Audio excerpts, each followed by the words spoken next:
Assalamu alaikum students, I am Madiha Altab, lecturer of H&D at Times Institute Multan, and today we are going to study food microbiology.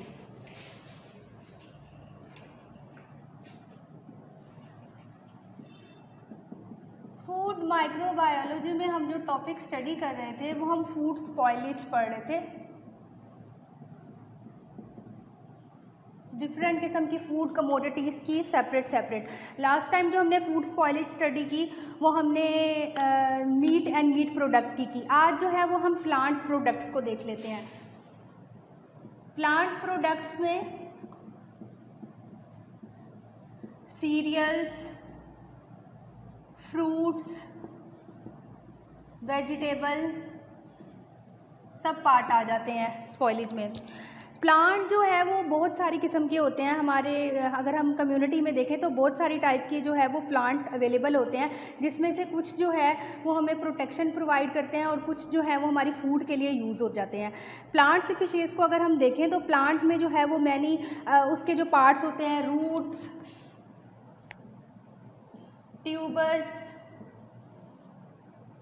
Seeds, fruits, flower, हर part का अलग अलग जो है वो role आ जाता है इसमें। ट्यूबर्स भी हमारे पास कुछ वेजिटेबल्स और फ्रूट्स होती हैं। सीड्स जो है वो हमारे एनिमल के काम आ जाता है और सीड्स के थ्रू जो है वो हम डिफरेंट किस्म की प्लांट्स की ग्रोथ कर सकते हैं दोबारा से। रूट्स जो है वो इसकी जो है वो स्ट्रेंथ प्रोवाइड करती है। फ्रूट्स भी ईडेबल पार्ट होता है। फ्लावर जो है वो फ्लावर जो है वो देन फ्रूट्स में कन्वर्ट हो जाता है या फिर फ्लावर जो है वो फ्रेगरेंस के काम पे जाता है।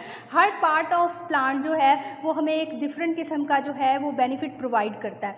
अगर हम देखें तो प्लांट जो है वो सिर्फ ह्यूमन बीइंग के काम नहीं आते, वो एनिमल्स के काम भी आ जाते हैं, जिसमें हर्बीवेयर्स, ओमनीवेयर्स सारे जो है सबके लिए प्रोटेक्शन भी प्रोवाइड करते हैं।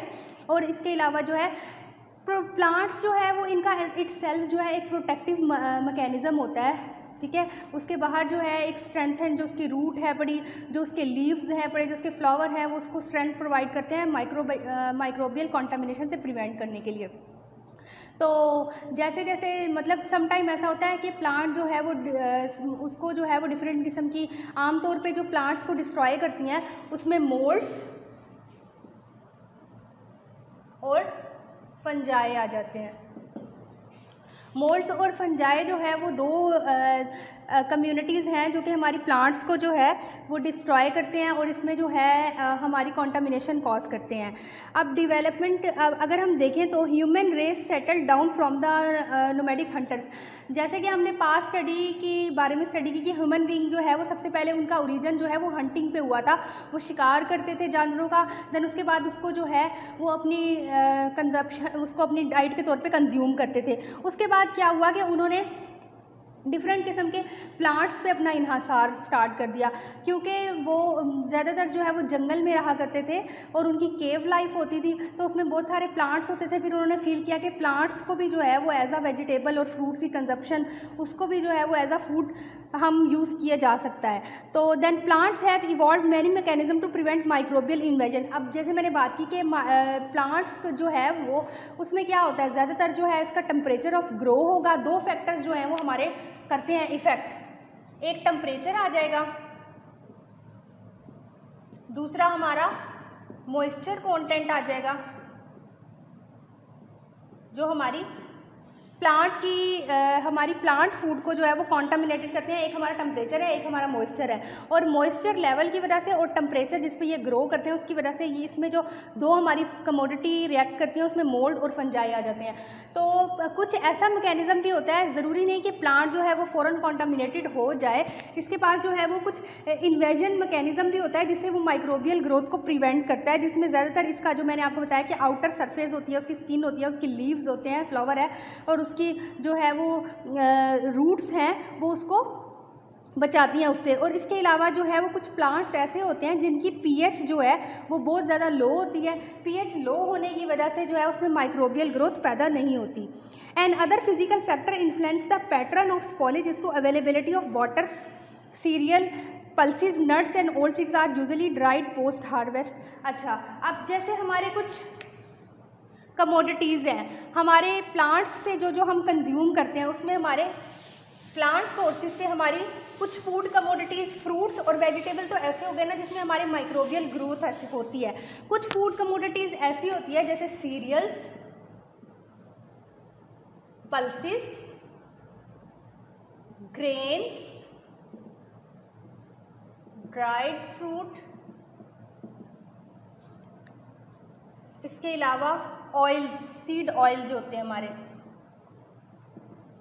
ये हमारी फूड कमोडिटी होती ही ड्राइड फॉर्म में है। इसमें मॉइस्चर कंटेंट कोई होता ही नहीं है, तो इसकी वजह से इसमें कोई स्पॉइलेज नहीं होती। हाँ, इन केस स्पॉइलेज उस सूरत में हो सकती है कि जब हम इसको स्टोर कर रहे हैं किसी ऐसे प्लेस में जहाँ पे हमारा ह्यूमिडिटी है, तो उस इन्वायरमेंट में जो है वो मॉइस्चर लेवल ज़्यादा है, तो वहाँ पे जो है ये हमारी कॉन्टामिनेशन ज़रूर हो सकती है। अब हम देख लेते हैं, सबसे पहले हमारा जो है वो प्लांट्स प्रोडक्ट्स में आ जाता है सीरियल्स।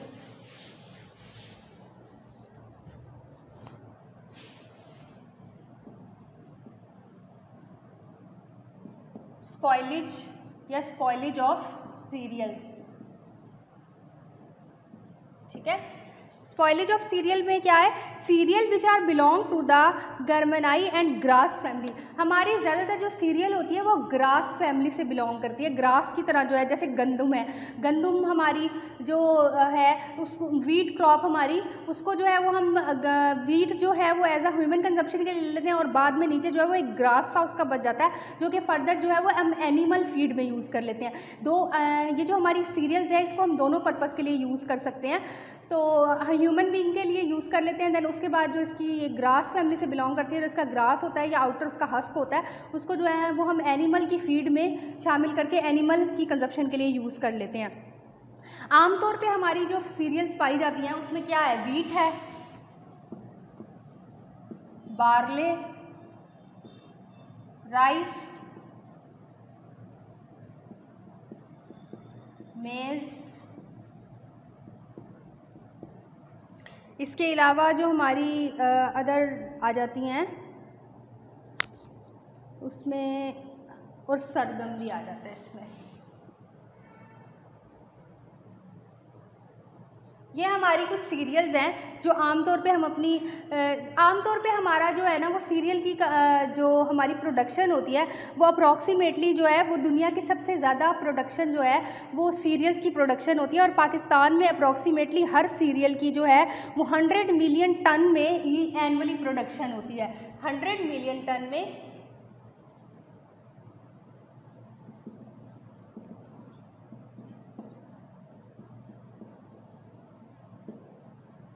Per year. ये सारी हमारी जो क्रॉप है ये अप्रॉक्सीमेटली 100 मिलियन टन हमारी जो है वो प्रोड्यूस होती है। अच्छा, इसकी प्रोडक्शन में डिपेंड करता है कि हमारा क्लाइमेट कैसा है। कुछ हमारी सीरियल्स जो है वो हॉट क्लाइमेट में होती है। फॉर एग्जांपल अगर हम बात करते हैं तो इसकी हर स्पीशीज दूसरी स्पीशीज से अलग होती है।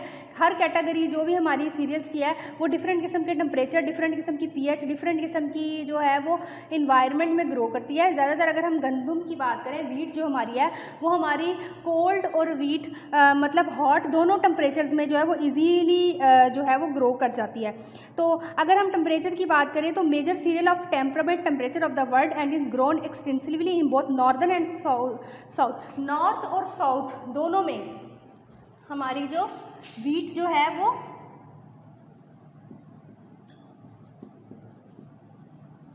दोनों इन्वायरमेंट में हमारी वीट ग्रो कर जाती है। और सबसे ज़्यादा बड़ी जो हमारी प्रोडक्शन है, प्रोडक्शन के हिसाब से देखें तो हमारी वीट की जो है वो सबसे बड़ी प्रोडक्शन हमारी वीट की होती है। और इसको हम आमतौर पे जो क्या कहते हैं, टेम्परेट पार्ट का हम वर्ड यूज़ करते हैं इसके लिए।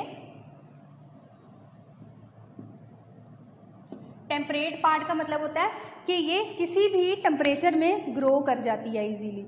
The common wheat is the major cereal of temperate part of the world and it's grow extensively in both northern and southern hemisphere. Where's the durum? Durum का word जो है, हम ड्यूरम वीट एक word use करते हैं, durum wheat. Durum wheat हमारी क्या होती है, वीट तो जो गंदम होती है जिससे हम फ्लोर मेकिंग करते हैं। ड्यूरम वीट का वर्ड जो है ये हम अपने पास्ता और मैकरोनी वगैरह जो हम बनाते हैं उसकी जो वीट होती है उसको कहते हैं durum wheat. Durum wheat is grown extensively in the Mediterranean region and in warmer drier part of the Asia. Asia के जो सबसे ज़्यादा वार्मेस्ट पार्ट होता है उसमें जो है वो हमारी ड्यूरम wheat जो है वो ग्रो करती है. देन उसके बाद राय की बात आ जाती है. Rye can be grown in colder part of the world. Wheat जो है वो हमारी टेम्परेट पार्ट होती है जो कि हमारे हर तरह के इन्वायरमेंट में ग्रो कर जाती है. उसमें से जो ड्यूरम पार्ट है वो हमारे कोल्डेस्ट पार्ट ऑफ एशिया में ग्रो करती है. उसके बाद राय की बात आ जाती है. राय जो है वो हमारी आम तौर पे ये हमारी ज़्यादातर कोल्डर पार्ट ऑफ एशिया में ग्रो करती है और इम्पॉर्टेंट क्रॉप होती है इन सेंट्रल एशिया और रशिया की. ये सेंट्रल एशिया और रशिया की इम्पॉर्टेंट क्रॉप है बड़ी. मेज़. अब मेज़ किसको कहते हैं हम? मेज़ कहते हैं कॉर्न को. छल्ली जो हमारी होती है ना उसको. Maize which originate from the new world in now grown extensively throughout the tropics and subtropical region of the both northern and southern hemisphere. अब ये जो गंदम है ये भी हमारी नॉर्दर्न पाकिस्तान में भी और साउदर्न पाकिस्तान में भी दोनों रीजन्स में जो है वो इजीली ग्रो कर जाती है. और ये न्यू वर्ल्ड में जो है जब हमने तरक्की की हमारी जो है वो क्रॉप की फर्टिलाइज़र्स में जो है वो मॉडर्नाइजेशन हमारी आ गई, न्यू टेक्निक्स आ गई, तो तब हमने जो है वो मेज़ की प्रोडक्शन स्टार्ट की. Similarly also rice was originally. और राइस आपको पता है कि हमारी जो है वो स्टेपल फूड हम जो है वो एज अ वीट को करते हैं. लेकिन अगर हम एशिया की बात करें तो राइस की कंजप्शन सबसे ज़्यादा होती है एशिया में. और आमतौर पे rice originally of Asian region. It is also grown in many part of the world. World के डिफरेंट किस्म के पार्ट में जो है ये ग्रो कर जाता है. आल्सो सरगम. सरगम जो है ये एक हमारा प्लांट होता है जिसमें आमतौर पे जो है वो ये कॉर्न की टाइप के ही होते हैं लेकिन ये सेपरेट. कॉर्न तो जो है वो हम छल्ली को कहते हैं ना, ये भी कॉर्न टाइप के ही हमारे एक सीड किस्म के होते हैं. और ये वाइट कलर के जैसे हमारे जो चने होते हैं इस तरह के जो है ये सीड होते हैं. और ये आमतौर पे जो है वो हमारे तकरीबन जो है ये भी हमारी वर्ल्ड में बहुत ज़्यादा. और ये आमतौर पे वार्म और ड्राई क्लाइमेट में ग्रो करते हैं. इसके लिए भी हमारे वाइट और आम. अब हमने जो देख ली वो क्या था कि हमारी कितनी किस्म की जो क्रॉप्स हैं वो पाकिस्तान में. एक वीट है, राय है, बार्ले है, राइस है, मेज़ है, सरगम है. ये आमतौर की हमारी सीरियल्स हैं जो कि हम ग्रो करते हैं अपने कंट्री में. The microbiology of cereals during growth, harvest and storage is dominated by the moulds and it's convenient considers of two group of fungi. ठीक है. अभी हमने बात की कि जो माइक्रो ऑर्गेनिजम्स हमारे सीरियल्स पे एक्ट करते हैं वो एक तो हमारा आ जाता है मोल्ड्स. दूसरा हमारा टू क्लासेस ऑफ फंजाई है. ठीक है. मोल्ड्स और फंगस टाइप की जो है हमारी वो आमतौर पे जो है वो हमारी सीरियल्स को करती है. इसमें जनरली जो आ जाते हैं और ये ऑप्टिमल टेम्परेचर पे ग्रो कर जाती है. ये है कि मोल्ड्स और फंजाई जो है वो किसी भी टेम्परेचर पे ग्रो कर जाती है. इनकी ग्रोथ मतलब कुछ इसमें से क्लासेस ऐसी हैं जो कि हमारी मेजोफिलिक टेम्परेचर पे भी ग्रो कर जाती हैं, कुछ ऐसी हैं जो थर्मोफिलिक पे भी ग्रो कर जाती हैं. तो इसमें से जनरली जो हमारी पाई जाती हैं वो हम देख लेते हैं कि कौन कौन सी टाइप के हमारी मोल्ड्स और फंजाई है. जो क्लेडो स्पोरियम,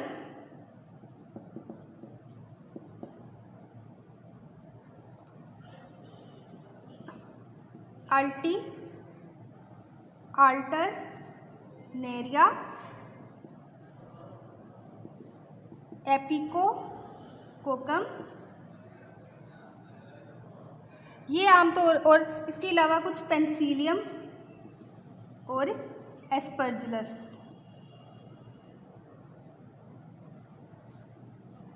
पेंसिलियम और एस्परजिलस जो है ये हमारी वो दो क्लासेस हैं जो हम फंगाई की कह रहे थे. और ये जो हमारे क्लेकोस्पोरम, अल्टरनेरिया और एपिकोकम जो है ये हमारे मोल्ड्स हैं जो आमतौर पे हमारी सीरियल्स पे ग्रो करते हैं. ठीक है. अब इसके लिए जो आ गया हमारे पास वो ये है कि जनरली जो है वो ये हमारी हमारी स्टेम पे, रूट पे, रूट्स पे, फ्लावर पे, लीव्स पे, सब तरह से सब चीज़ों पे ग्रो कर सकती हैं. जो genera of cladosporium algeria and epicolus हैं, ये सर्वाइव करते हैं rapid changes that can occur from the desiccation of hot sunny day to the cool damp condition of the night. अब ये जो हमारी तीनों टाइप्स है बड़ी, ये हमारी सनी डे से मतलब हमारा मॉर्निंग से लेके इवनिंग तक का जो टेम्परेचर चेंजेस हैं उस सारे टेम्परेचर चेंजेस पे ग्रो कर सकती हैं। और ये आमतौर पे जो है वो हमारी पैथोजेनिक फॉर्म ऑफ मोल्ड्स होती हैं और ये हमारी जो है वो वीट और बार्ले पे ग्रो करती हैं। वीट और बार्ले पे ये ग्रो करती है और ये हमारी पूरा दिन में मतलब सनी क्लाइमेट से लेके जो इवनिंग में हमारा जो है वो डार्क क्लाइमेट हो जाता है तब तक जो है वो किसी भी टेम्परेचर पे ग्रो कर सकती हैं। Store at too high a water activity, अब ये स्पॉइलेज करेगी किसमें, बार्ले में, और उसमें it's leads to more extensive post harvest spoilage of the commodities if they are stored at too high and watery activity. ठीक है, अगर हम पहले हमने क्रॉपिंग कर ली, ठीक है, क्रॉपिंग के बाद हम इसको स्टोरेज करते हैं ना, ग्रेन्स तो हमारी स्टोरेज पे डिपेंड करती है। अगर हम इसको जो है वो हॉट टेम्परेचर में और मॉइस्चर ह्यूमिडिटी हो किसी ऐसे रूम में स्टोर कर रहे हैं या किसी ऐसे स्टोर में इसको हमने स्टोर किया है जहाँ पे जो है वो टेम्परेचर बहुत ज़्यादा हाई है और वहाँ पे जो है ह्यूमिडिटी लेवल भी ज़्यादा है, तो वहाँ पे इसकी ग्रोथ जो है वो बहुत ईजी हो जाती है और ये ईजीली ग्रो कर जाती है। इसके अलावा जो है वो serial in storage and generally grow at lower water activities. अब अगर तो जो है वो वाटर एक्टिविटी भी इसकी जो है वो हाई होगी तो ये बहुत जल्दी ग्रो कर जाती है। इसके अलावा फंगाई की जो दो हैं, पिंसेलियम और एस्पर्जिलस, आल्थो स्पीशी ऑफ फस्ट्रेयम में आल्सो भी involve in spoilage when grain store under moist condition. ये आमतौर पे जो ये पेंसिलियम है ये भी मॉइस्ट कंडीशन में जो है वो डिवेलप होती है जब हमारा वाटर एक्टिविटी ज़्यादा होगी। Water activity and temperature are the most important environment factor influencing the mould spoilage of cereal. Cereal की जो स्पॉइलेज है वो वाटर एक्टिविटी और टेम्परेचर पे डिपेंड करेगी, जैसे कि हमने पहले भी डिस्कस किया। प्रोडक्शन ऑफ माइकोटॉक्सिन्स जो है, अगर इन केस जो है वो, अब जीरोफिलिक मोल्ड्स कौन सी होती हैं, जीरोफिलिक मोल्ड्स का वर्ड वहाँ यूज़ होता है जो मोल्ड्स बगैर जो है वो वाटर कंटेंट के भी ग्रो कर जाए। ऐसी मोल्ड्स जो मतलब मॉइस्चर लेवल जिस पे ग्रोथ पे डिपेंड ना करे और वो फिर भी ग्रो कर जाती है, उसको कहते हैं जीरोफिलिक मोल्ड, सच एज यूरोटियम। ये एक मोल्ड की टाइप है जो कि जीरोफिलिक होती है। Such as europhilic and Aspergillus restrict में grow very slowly at the lower limit of their water activity. ठीक है, ये जो है अप्रॉक्सीमेटली जो है अगर 14% वाटर भी होगा किसी चीज़ में तो ये वहाँ पे जो है वो ग्रो कर जाएगी। इसके अलावा जैसे अभी हमने बात की कि अब आ जाती है बात कि हमारा दो चीज़ें जो है वो डिपेंड करती है, एक तो हमारा टेम्परेचर हो गया, दूसरा हमारा मॉइस्चर लेवल हो गया कि मॉइस्चर लेवल ज़्यादा होगा तब भी ग्रो हो जाती है, मॉइस्चर लेवल कम हो तब भी हो जाती है। और जर्मिनेशन पे डिपेंड करता है कि समटाइम ऐसा होता है कि जर्मिनेशन पूरी हो चुकी है प्लांट की, तो मतलब रेप्लिकेट कर गया है, हमारी प्रोडक्शन हो गई है तो ग्रेन की, तो उस पर भी जो है वो मोल्ड इंटरेक्ट कर लेती हैं। ज़रूरी नहीं है कि प्री हार्वेस्ट में हो या पोस्ट हार्वेस्ट में हो, प्री हार्वेस्ट भी मोल्ड एक्ट कर सकती हैं। जैसे हमारे कोई पेस्टिसाइड्स हैं या रोडेंट्स हैं वो हमारी क्रॉप को जो है वो ख़राब कर देते हैं, उसमें डिफरेंट किस्म के जो है वो हमारी फूड को जो है वो डिस्ट्रॉय करते हैं। इसी तरह जो है पोस्ट हार्वेस्ट में क्या होता है कि स्टोरेज में कुछ ऐसी कंडीशन होती है जो कि हमारी ग्रेन्स को जो है वो, ज़्यादातर जो ग्रेन्स की हम बात करते हैं उसमें हमारी जो है वो पोस्ट हार्वेस्ट जो है स्पॉइलेज ज़्यादा आ जाती है। Preservation of high moist cereal, अब मॉइस्चर लेवल जिसका हाई होगा also not directly relevant to human food, the availability of high moisture cereal such as barley provides a highly nutritious winter feed for cattle. अब जैसे हम बात कर रहे थे कि बार्ले जो है जो हमारा जो है ये आमतौर पे हम लोग तो उसका जो है वो कंज्यूम कर लेते हैं एज अ सीड, जो उसका है वो हमने कंज्यूम कर लिया, ठीक है। उसके बाद जो उसकी वो उसका हस्क रह जाता है या उसकी जो है वो ग्रास रह जाती है, उसको जो है वो एज अ चॉप करके जो है हम कैटल फीड में भी ऐड करते हैं और उसकी ग्रोथ पे भी डिपेंड करता है। इसी तरह जो है जब ऐसा हो जाता है कि कुछ हमारे सीड्स जो हैं वो हम ईडेबल नहीं करते, ठीक है, उसको खाते नहीं हैं, उससे हम ऑयल्स बना लेते हैं। जैसे क्या होता है हमारा कॉर्न ऑयल, सनफ्लावर ऑयल आ गया हमारा, अब सनफ्लावर ऑयल जो है वो हमने कंज्यूम तो कर लिया सनफ्लावर से, उसको जब हम स्टोर करने लगेंगे तो हमारी पोस्ट हार्वेस्ट जो हमारे स्टोरेज है वो कैसे उस पर असरअंदाज होगी। ऑयल में क्या होता है आपको पता है कि फैटी एसिड्स होते हैं, फैटी एसिड के अलावा हमारी विटामिन ई की जो है वो कुछ क्वांटिटी अवेलेबल होती है। तो हाइड्रोजिनेशन ऑफ फैट जब हमारी हो जाती है, या हम आमतौर पर जो है वो हमारी स्पॉइलेज कैसे होती है, जो हमारी फैट की होती है वो या तो रेनिसिडिटी के एक टर्म यूज़ करते हैं हम। रेनिसिडिटी क्या होती है कि अगर हम फैट्स या ऑयल को ज़्यादा बर्न कर लेते हैं और उसमें से एक वो जल जाता है और उसको ज़्यादा टाइम तक हम यूटिलाइज़ करते रहें और उसमें एक अजीब सी स्मेल प्रोड्यूस होना लग जाती है, बर्निंग ऑफ फैट इसको कहते हैं। उससे क्या होता है कि इसमें जो फ्री फैटी एसिड अवेलेबल होते हैं वो हमारे लिए कार्सिनोजिन्स बन जाते हैं, कार्सिनोजिन्स हमारे लिए बन जाते हैं और वो हमारी फूड को जो है वो कैंसर कॉजिंग बना देते हैं। जैसे हम देखें कि फॉर एग्जांपल आमतौर पे मार्केट में देखें कि फैट्स को जो है वो जला के बहुत ज़्यादा ऑयल को गर्म किया, उसके बाद उसमें कुकिंग की, फिर उसी ऑयल को कुछ टाइम के बाद दोबारा यूज़ कर लिया एक ज़्यादा अमाउंट में जो है वो आप देख लेते हैं। जैसे हम समोसे या पकौड़े कहीं से परचेज़ कर रहे हैं तो वो एक ही ऑयल में जो है उसको बनाते चले जाते हैं, वो हाइड्रोजिनेशन ऑफ फैट या रेनिसिडिटी हो जाती है। उसको हम कैसे प्रिवेंट कर सकते हैं कि हम स्मॉल अमाउंट में जो है वो ऑयल लें, अगर इनकेस बच जाता है तो उसको छान के फ़ौरन ही किसी और फूड में यूटिलाइज़ कर लें, उसको हम बचा के ना रखें कि फ़र्दर हम उसको 1 वीक बाद या 10 डेज़ के बाद दोबारा हम उसको फिर बर्न करें और फिर उसमें हम कुकिंग करें।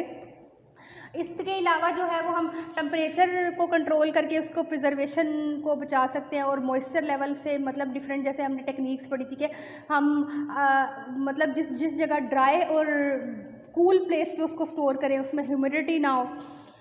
फिर pulses, nuts and oil seeds की बात आ जाती है। Pulses are member of huge legume family.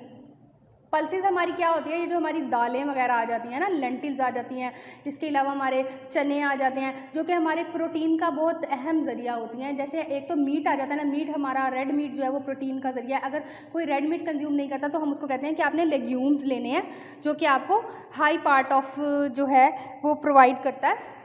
Groundnuts are harvested for long-term storage every year and may be susceptible to mold spoilage if not stored under appropriate condition। अब ये जो हमारी है कि हम इसको लॉन्ग लेवल पे जो है उसकी प्रोडक्शन करते हैं और अगर हम इसे कूल इन्वायरमेंट में नहीं स्टोर करेंगे तो इसमें हमारा क्या हो जाएगा, इसमें हमारी डेफिनेटली स्पॉइलेज हो जाएगी। Several of the leguminous seeds such as groundnut and soya beans are also valuable source of the vegetable oil, but they are a plant from many other diverse families and which are now used to provide food quality vegetable। अब बहुत सारी हमारी ground nuts भी ऐसी हैं, बहुत हमारी family ऐसी हैं जो कि हमारी ऑयल में, जैसे ओलिव ऑयल हो गया, हमारा सनफ्लावर ऑयल हो गया, इसके अलावा हमारी नट ऑयल्स होते हैं डिफरेंट किस्म के, वो हम उसकी ऑयल की प्रोडक्शन करते हैं। Seeds rich in oil such as ground nuts have a much lower water content at a particular water activity than cereals. Ground nuts हमारे 7.2% वाटर। अभी जो हम बात कर रहे थे कि जीरोफिलिक हमारी मोल्ड होती हैं वो हमारी सीरियल में 14% पे ग्रो कर जाती हैं। अगर हमारा ग्राउंड नट है तो उसमें जो है वो 7.2% पे जो है वो भी हमारी वाटर कंटेंट पे हमारी मोल्ड ग्रो कर सकती हैं, ठीक है। फिर उसके बाद इसमें आ जाता है कि जैसे for example free fatty acid formation की अभी मैंने आपको बात की कि क्या होता है कि जब हम formation of free fatty acids in groundnut store for 4 month. अब हम इसको जो है वो ज़्यादा टाइम के लिए स्टोर कर सकते हैं, फैट्स और ऑयल जो हम कंज्यूम करते हैं उसको हम कुछ महीनों तक, ईयर्स तक भी स्टोर कर सकते हैं, लेकिन प्रॉपरली जो है उसको एक ख़ास टेम्परेचर पे रखा जाए जिसमें जो है उसमें रेनिसिडिटी ना हो या फिर हमारी उसमें स्पॉइलेज ना प्रोड्यूस हो, तो उसका टेम्परेचर मेंटेनेंस या फिर ह्यूमिडिटी लेवल को बहुत ज़्यादा कंट्रोल करना पड़ता है। इसके अलावा जो है वो फंगल स्पोर्स हमारे उसमें ग्रो कर जाएंगे इन केस अगर जो है वो हम उसकी हाई बर्निंग वगैरह कर रहे हैं। तो इंशाल्लाह नेक्स्ट क्लास में जो है वो हम फ्रूट्स एंड वेजिटेबल्स की जो है वो स्टडी करेंगे कि किस तरह से हम उनकी स्पॉइलेज को कंट्रोल कर सकते हैं और कौन कौन से हमारे बैक्टीरिया हैं जो कि हमारी स्पॉइलेज कॉज करते हैं। Thank you so much. अल्लाह हाफिज़।